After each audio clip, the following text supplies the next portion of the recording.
Are the forest fires currently happening in Israel prophetic or divine?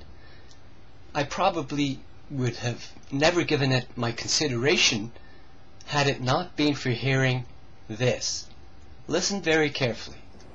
Israeli Prime Minister Benjamin Netanyahu has called the fire a disaster of unprecedented proportions, the largest fire in Israel's history. The largest fire in Israel's history? Think about that for a minute. Israel has an extraordinary history, probably one of the longest recorded histories of any nation in the world. And yet this is the largest fire that they've had.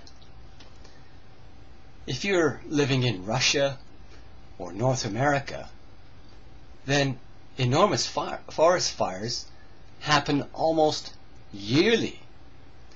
And yet Israel, for thousands upon thousands of years, has gone unscathed from such a fire. Think about that. It's profound. So if you're a student of the Bible, then you already know that Israel was the promised land.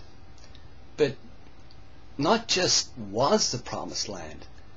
The end-time prophetic scriptures in the Old Testament show that it will be a land that once again will flourish and be extraordinarily beautiful.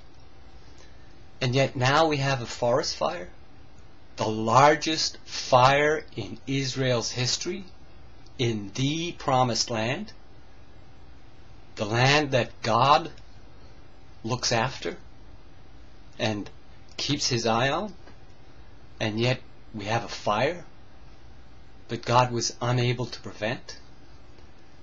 No, God can prevent a forest fire. And in my opinion, if this is the largest forest fire in Israel's history, then that is very significant. And so I searched through the scriptures to see if there was any sign that Israel would burn in such a way and would have to endure a fire of this kind of proportion. And sure enough, there is a scripture that is very significant.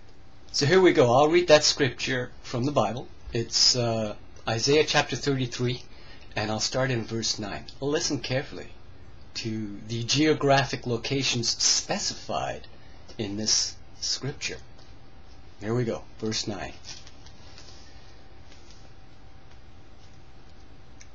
The land has gone mourning, has withered away.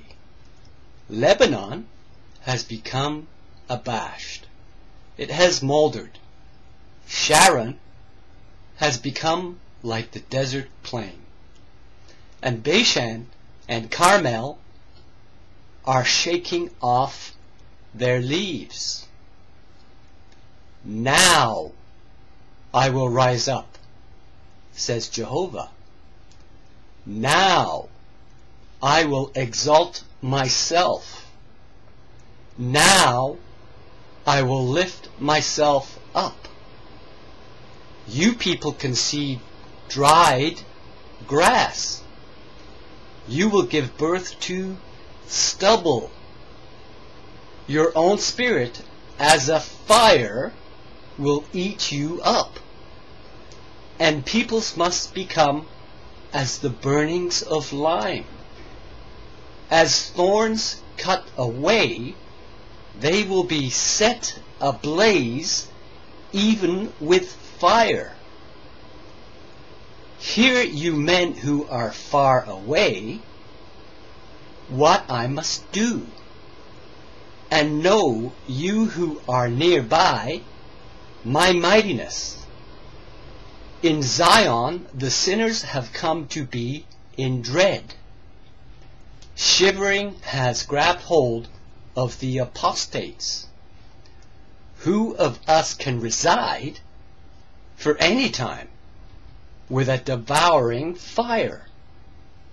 Who of us can reside for any time with long-lasting conflagrations.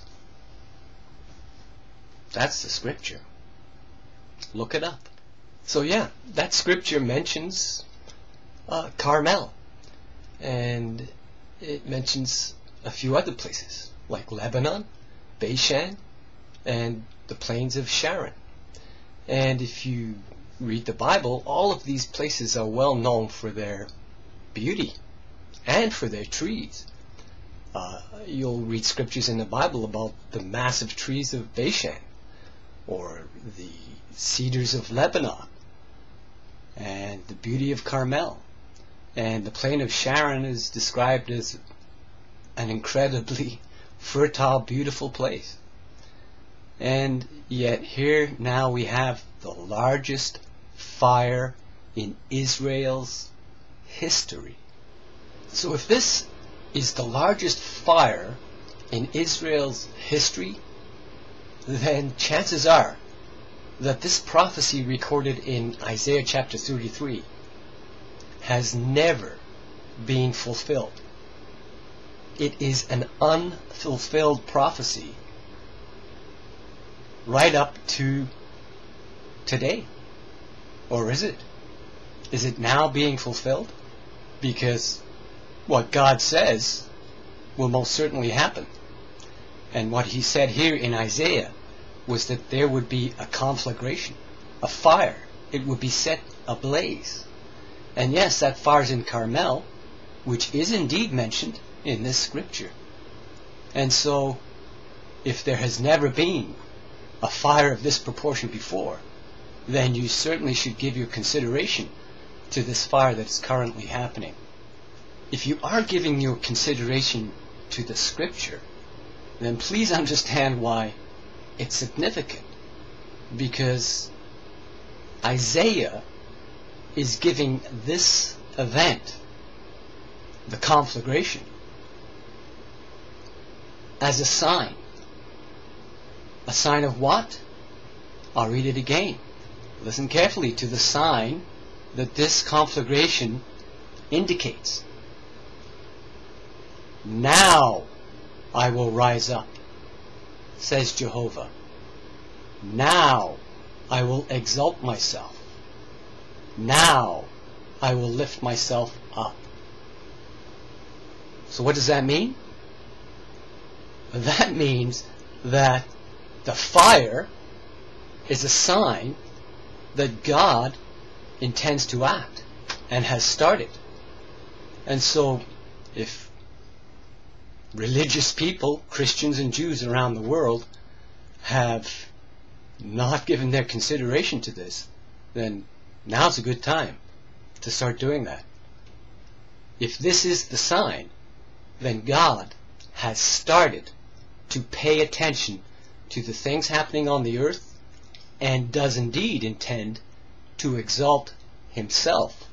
And this is the sign that Isaiah gave that would indicate his doing so, or starting to rise up. I'm going to put a map up on the screen of the geographic location where this fire is. The red markers are the cities that have been evacuated. And so you'll see where Lebanon, Carmel, Bashan, and Sharon are geographically located around this fire. And you'll see that this is indeed the place that Isaiah was talking about. And please notice that 17,000 people have been evacuated from this fire. And it mentioned in this scripture that, let me read it again. It mentions, who of us can reside for any time with a devouring fire? That means that you can't live with it. You have to evacuate. And that's exactly what is happening in Carmel. So if this burning fire in Carmel is the sign that Jehovah has risen up or started, then what else is he going to do? I'm going to read a scripture from Jeremiah chapter 23, in verse 19. Listen carefully to what it says. Look, the windstorm of Jehovah, rage itself, will certainly go forth, even a whirling tempest. Upon the head of the wicked ones it will whirl itself. The anger of Jehovah will not turn back until he will have carried out and until he will have made the ideas of his heart come true. In the final part of the days, you people will give your consideration to it with understanding. So do you understand? Once Jehovah's rage goes forth, it will complete everything that he intended from the beginning. And so this fire in Carmel is a sign that that rage has now gone forth. Jehovah has risen up. So this fire in Carmel, if it is the start of Jehovah's rage, the whirling tempest, the windstorm going forth, then is it just Israel and Jewish people that should be concerned? No. Listen to the extent of what Jehovah intends to do. It's recorded in Jeremiah chapter 25, and I'll read verse 32. Listen carefully. This is what Jehovah of armies has said. Look, a calamity is going forth from nation to nation, and a great tempest itself will be roused up from the remotest parts of the earth. And those slain by Jehovah will certainly come to be in that day from one end of the earth clear to the other end of the earth. And so no, this sign mentioned in Isaiah chapter 23 does not just include Jewish people. It's a sign that Jehovah has risen up and started. But if you carefully consider those other scriptures, what does he intend to do? The entire earth should be watching this very closely, because now they should see Jehovah act to completion until he does the things that he intends. So if Jehovah has risen up, then why?